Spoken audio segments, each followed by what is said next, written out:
We're so blessed to have the largest Somali community here in Minnesota outside of Somalia. And I really am inspired by the elders that I work with, also my friends as well. I think in these very private moments, we end up talking about sometimes beautiful, sometimes very ugly times in Somalia. And I often never hear these stories. Wanted to make sure that those stories are heard in a larger scale. When you hear the word Somalia, what comes to mind? It depends on who I hear it from. If I hear it from someone, a non-Somali person, I would think like, is there a chance that you know the good things in Somalia? Or do you only know the stories of like struggle and poverty and war? I was asking people to tell some of their most traumatic, some of their most private experiences to be part of a fictional work. So I knew what I was, the gravity of what I was asking of folks to do. I remember when my oldest brother got shot, I remember I was saying I wasn't not gonna go to sleep because I was gonna help my brother, I was gonna protect him. I think I was like 4 or 3, I don't remember how old I was. I was very, very young. What I'm about to share with you is something that's very delicate. We stepped outside of our house.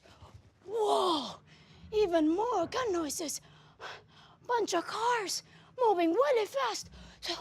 So many people already on the streets. How to Have Fun in a Civil War is a play that is about the experience of Somali kids in Somalia when the Somali Civil War broke out right around 1991.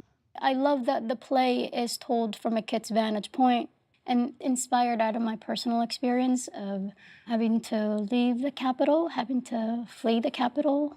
So other people are leaving their homes too? Whoa, only with a little bit of clothing and kids? No pets? She did her best to sort of veil us from what was happening around us. I will not tell the suffering of death and destruction that happened in Somalia. I will be very sweaty, I will be nervous, my heart will be beating. It's reliving it. We cannot heal unless we educate ourselves what happened.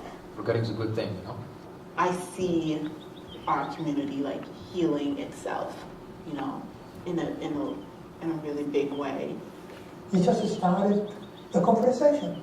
You put it out there so that people can share it like the tea. Sheka sheko. Sheka harir. Sheka sheko. Sheka harir. What I'm about to share with you is something that's very delicate. You keep discovering the strength of people because you're learning all that they went through.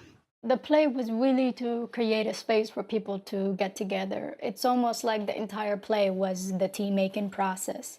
And you finally have these individuals whomever showed up, and we were like, hey, now let's actually hear you. Let's actually have you put your responses and your feelings, your connection out into the space.